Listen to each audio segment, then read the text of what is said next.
Alright, hello everyone and welcome to the 5th Debris Regional Reassembly Tournament. We've got an exciting tournament today. We've got a lot of new scenes and transitions in my streaming software, instant replay functionality, a reformatted rule set, and of course a great deal of fine submissions, the greatest the reassembly community has to offer. Today we will be running the qualifications. After a massive scheduled matches, 4 alliance captains will be decided on this stream. Stay tuned for some epic randomized 3v3 battles. Let's get this tournament started.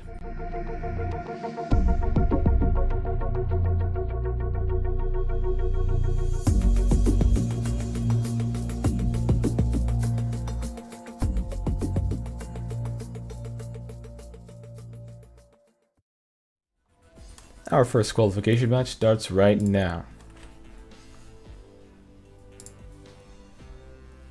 Alright, let's pause this. No, pause. Okay, right here we've got Heavy Carrier. This is the first ship on the Red Alliance. This ship is made by Xderp. It's got a bunch of torpedoes. Look at how many torpedoes it has. That's going to be very devastating. I think I have a volley right here. That's a lot of torpedoes. That's going to penetrate really far into certain ships. And it's got a bunch of drones too to help out with other things that the ship can't really do at one time. But yeah, this ship is bound to be pretty evasive. It's got enough thrusters to kind of deal with stuff. It looks like it has enough horizontal thrust to strafe with enemies, which is very good for directional launchables like torpedoes. So this ship will probably do very well this tournament. I am excited to see what happens. Alright, our next ship on the Red Alliance is called Shovelhawk. This is a crystal brawler. This is very asymmetrical for a very interesting reason. The reason that it's asymmetrical is that it's designed to turn very slightly when it's in the when another enemy is firing at it with weapons like plasma condensers or other weapons that just drill through armor really fast. So this ship spins very slightly, right? The off-center thrust right here causes the ship to rotate like, what is it, to the left. That's counterclockwise, rotate counterclockwise. And what that does is it just prevents ships from really penetrating deep into its armor, which is very good when you're a crystal brawler that really has to stay alive in like a war of just death.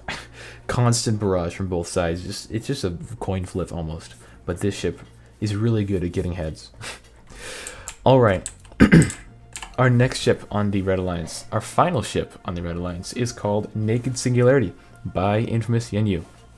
This is a red rusher. It's got an insane amount of tempests on this ship, and it's got a very large amount of thrust too. Look at that thruster trail, that's huge. And it's incredibly fast, as you might imagine. And Yenyu's really good at doing this red stuff, so this is going to be quite the ship to watch, and you'll probably see it happen. You'll probably see it a lot this tournament, because it's just going to go out there and put itself on the field. Alright, so that is Naked Singularity by infamous Yenyu. Our next ship on the not the next ship, but we're going to do a ship on the Blue Alliance now. Our first ship on the Blue Alliance is called Giga Consumer by Debris, and this is a very large crystal brawler. It's pretty standard though. This is a lot like Darkstar, Rockhawk, kind of the standards that have been here since the beginning of DRRT. DIRT, I suppose that's what the acronym is going to be pronounced like. And we've got a pretty much standard, right? It's got a big line of double stacked armor all across the ship. It's got some rockets, yeah. But the unique thing about this ship is this. It's got a plasma condenser right here, and another one right opposite it. And that is unique. Well, no other crystal brawlers that I've seen have that. And what that serves to do, likely, is to shoot down weapons or to get around armor blocks that are right in front of it. And by shoot down weapons, I mean when there's a torpedo array that fires past the enemy ship, then these might help just quell that death swarm, because those torpedoes arrays completely ignore double stacked armor. So I suppose that will be interesting to watch. What's the next ship? That's right, we've got ANSI. ANSI, which is an acronym. I think it's like the dimensioning standard, which is really funny. I like that name. This is a Sentinel ship. It's got a bunch of annihilators, as you can see. It's got a bunch of plasma bolts. It's got a few Gauss beams and this glowing crescent that you can see right here. And the unique thing about it is that it uses the old style of armor, which is like what, the the armor block basket weave, and that is inefficient now. Because right back in the old days of reassembly, there used to be, well, Sentinels used to be very dominant in the armor class because this armor right here didn't cost any P, and that is very, very, it was very disruptive. Because the armor was very efficient. You can push a lot of it with thrusters. You can push a lot of health with thrusters, and it was very dense too. So it was the perfect armor to build ships out of. But the cost has been increased a lot. It's been increased to 4P, and that just makes it notably less efficient than the core hull, which is the second best hull, what used to be the second best hull on the Sentinels. So I think that this ship could have done a little better by looking at the newest trends in reassembly. But it looks like there's a reason those old reassembly people ran with that armor style, and it's got a lot of thrusters though. That's a lot of thrusters. The one thing that's really good about this armor is that it is indeed you can push more of it with the same amount of thrusters. It's just you get an extra cost from the armor. So let's see what happens with this ship. I think it will do pretty well, but I suppose the arena will find that out for us. Alright, our final ship on the Blue Alliance is called Johansen Mark II. This is a blue, not a blue ship. That is not a faction.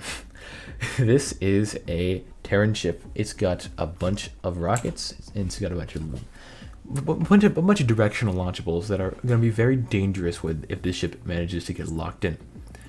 Which may be difficult, but it's got a lot of strafing thrust, which will really help with that. It's got a lot of directional turning, well, dedicated turning thrust up here in the front. You see those angled thrusters right there. And it's got a lot of forward thrust to push at this angle here, which will also help it kind of get towards where it's trying to go. And, right, another thing about this ship, we saw Johansen last tournament. Johansen was a little inaccurate. Whenever they saw like the slightest little bit of launchables, then it kind of just freaked out. But in this case, I think I've fixed that a little. We've got 2 AI triggers in the front. By 2, I just mean I just put another antimatter cannon up there. And we've got another one in the back. That's just kind of a joke, but it's going to be really funny. It's a really good joke. And that's just gonna, well, fire at ships when Johansen decides, oh, it's probably a good idea to turn around, because sometimes Johansen does that. So, let's see what happens in qualification match number 1. Whoa, whoa. Mega Singularity is being bombarded. Dude, that is ridiculous. Oh no! My replay buffer, it's off. No. 1 second, guys. Sorry, guys. 1 second. We're going. We're cruising now. We're back. We're back on stream. Man, okay, that's a lot and a lot of damage right there. And, oh yeah. And she's being a nice distraction. Looks like it got hit by a lot of torpedoes. Johansen's trying to get locked on heavy carrier.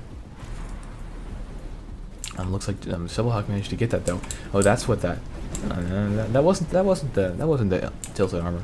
And look, Johansen's not doing a good job dealing with all those drones. Heavy carrier is trying to go into point blank range. I don't know why it's doing that. Looks like Johansen managed to be a good distraction though. Now, what will happen next? Johansen is doing a good job just pulling Shovelhawk away. I don't know if that's a good thing at all. I don't know what's happening here. This is pretty funny, but looks like he's got a clean shot at it now. And look, you can see now that one plasma condenser is shooting around the armor, but looks like he got destroyed by the drones before that happened, because drones can more than shoot around armor. They can shoot around pretty much anything that is in the way. Shovelhawk is not having a good time. It doesn't have any thrusters pointing towards the enemy, and that is because it has a slighter. It's not turning because it has a slighter thrust arrangement. And when ships have a slighter thrust arrangement, they won't turn. They just push all their thrusters towards the target position instead of trying to turn with his turning thrusters like Johansen likes to do, and Heavy Carrier likes to do. And that's not necessarily a bad thing. That's what allows Shovelhawk to really do the shovel. Yeah, I'm just gonna take a little replay button there, and look at all of that. All those launchables are kind of preventing Johansen from really getting shots off, but it looks like Johansen is preventing the regeneration of Shovelhawk by sending launchables out whenever it can. And there's a bunch of drones, but Johansen doesn't really take much damage from the drones because it can shoot them all down. Oh, Shovelhawk is regenerating though. It is doing a good job of regenerating. Yeah, look at that. because of that, all that armor, stacked armor regenerates at the same rate as normal armor. That is, like, it increases in size in the same rate. It doesn't, like, increase in health in the same rate. It increases in health, in this case, 5 times quicker. And that is just way, that is ridiculous. And, dude, look at this stuff. Johansen just can't get a shot off. That's a really bummer. Because the ship really will, that ship is a very good target for Johansen. And look, it gets it there, but then the drones come in, and then everything freaks out, starts firing torpedoes into the void. I don't know why it's doing that. And yeah, only 8 seconds left in the match. And I don't know how Johansen's gonna deal with that. He's getting close enough to the enemy. It almost just got hit by some torpedoes. But yeah, looks like the Red Alliance wins that match. Alright. While we get the next match set up, let's take a look at what that match did. What happened during that match? Oh my goodness. Please replay. Man, that sucks.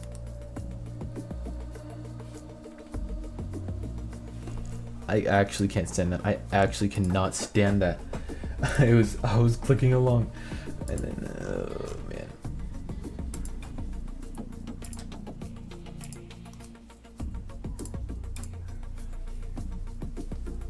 Tools, scripts, instant replay.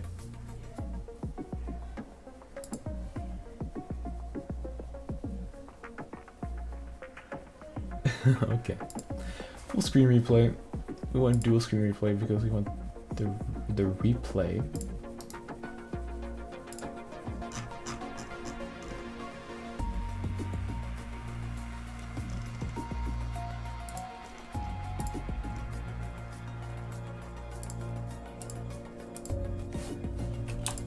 Sorry about this. I'm just trying to remove everything from the replay playlist that does not need to be there, because the replays are one of the most important part of this tournament's live segment. So let's just, yeah, okay. That's great. Not nearly as smooth as I wanted it to, but okay, let's just get this going. Yeah, look at that. Okay. These replays are going to come up be fast. I'm not going to be very good at them, but you see how Johansen is just kind of just not getting at that. And look at the drones getting into the back of, Giga Consumer, and Heavy Carrier manages to take that one. And Johansen just can't get a shot off. It just fires into the void for no reason, and it just can't get a shot off. And yeah, the Red Alliance takes that match pretty convincingly. So let's get this hacking going. So, right, if I switch this now, we're going to have nothing in the playlist because we have nothing. Then if we do that, we're going to have something in the playlist because we have something. That's actually the best thing I've ever seen. So let's just freaking do that. So, wonderful. That is a good first match, but you know, not the best.